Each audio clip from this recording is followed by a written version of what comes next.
Hey folks, Jim Thomas here, Fitness Management and Consulting, and welcome to our channel today. I appreciate you being here. And if you're new to the channel, if you're finding us for that very first time, welcome. It's good to have you. Please subscribe. Please hit that like button.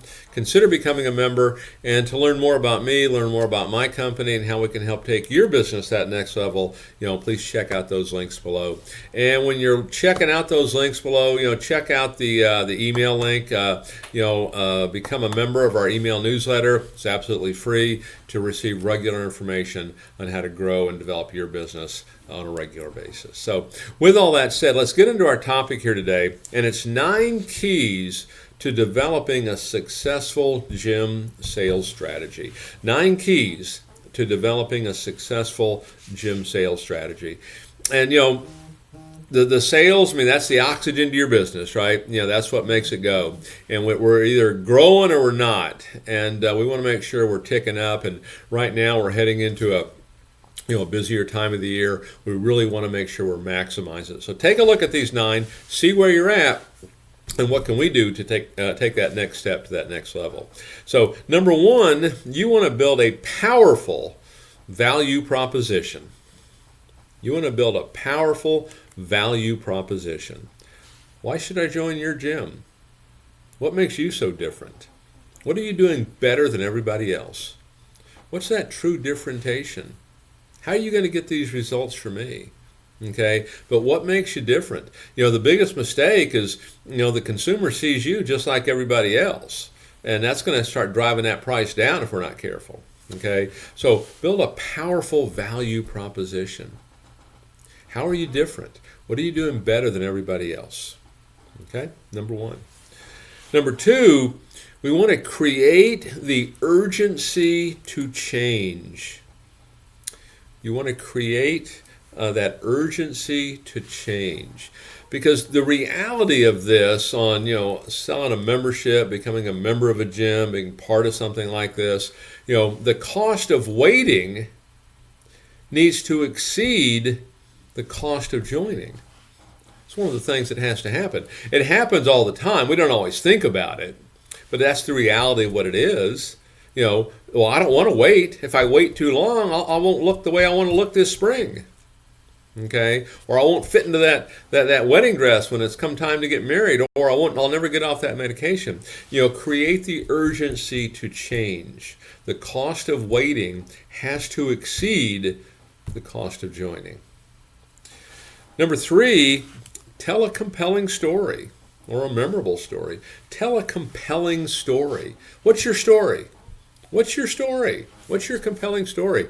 One of my favorite ones that some of you folks have heard me talk about in the past is we had a client, and the gal who ran this club, she was very good at what she did, and I'd known her for a while. She'd been at some other locations that when they sold, we kind of took her with us, so to speak, and she'd advanced and was running this club. And it was a good-sized club. And I was out to meet her one day, and I walked into her office. Her desk was all cleaned off with the exception of a 3-ring binder sitting at the corner of her desk. And I said, "Oh, hey, what's that?" And she goes, "Well, Jim, you haven't seen that." I said, "Well, no, what is it?" And she goes, "Well, that's my fat book." I said, "Your what?" She goes, "Yeah, it's my fat book, so take a look at it." And so I open it up, and I think probably at that time, Debbie, she was probably maybe in her 50s, thereabouts. And I opened the book, and here she is, kind of a teenager. Okay, she's high school, she's a cheerleader, and it's kind of going through her life here. And as a new mom and going through some changes, she had gained a significant amount of weight, almost to the point it's hard to recognize her a little bit. But then also, as you kept going through the book, started to change. And then at the very end of the book, here she was, she was holding this trophy, a powerlifting championship trophy. She was holding this bigger than she was. She was the winner. And it showed this complete transformation. It was quite a story.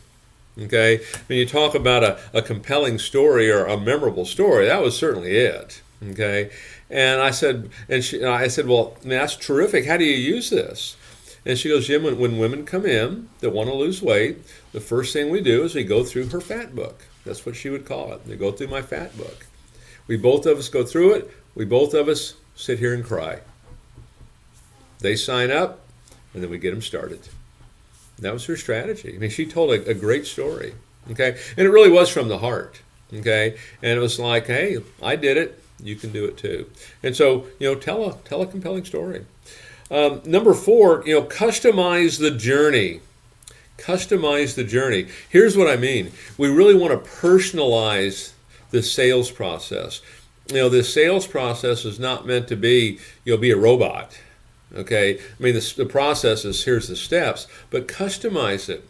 Make it unique to the person on each step and how we're doing it. Okay, don't just, go on autopilot on this.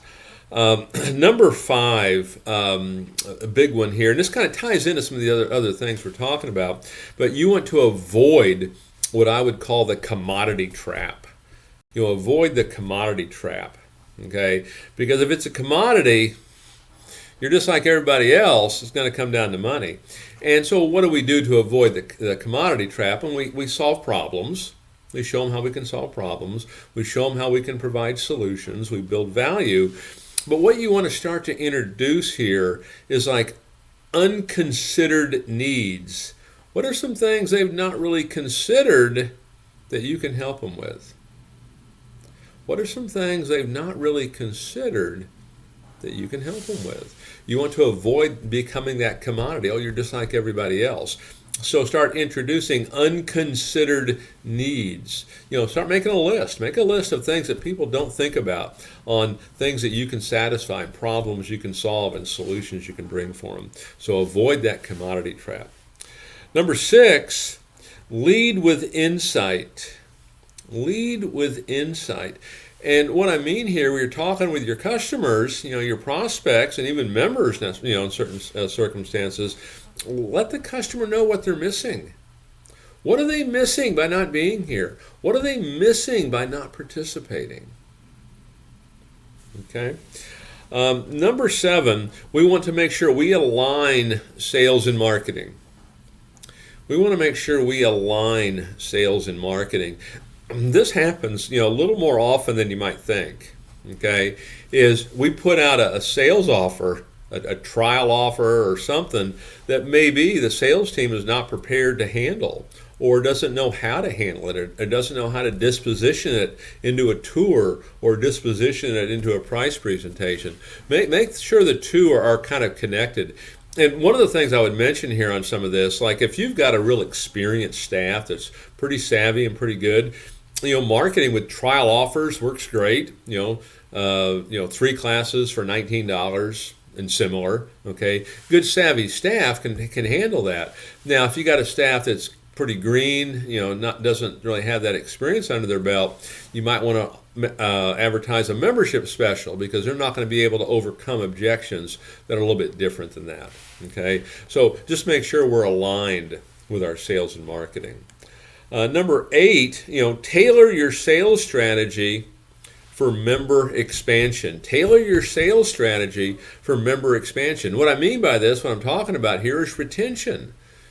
Okay, tailor this for retention. What is our retention strategy here? One of the first things that we have to remember, let's keep what we have. Yes, we want to have growth. Yes, we want to sign people up, but let's keep what we have. And so part of this strategy is every day we're going to pull a member usage report. And anyone who's not using our gym on a regular basis, they're going to start going into a regular call sequence, to hopefully get them back in. We're going to nurture them. We're going to help, maintain interest and maintain desire. For new members that come in, we're going to have an onboarding program to get these new members to work out, at least 20 times first 60 days. So tailor a sales strategy, for member expansion, for retention. We need to keep what we're bringing in. Otherwise, it's too much of a churn and becomes a little difficult if we do that.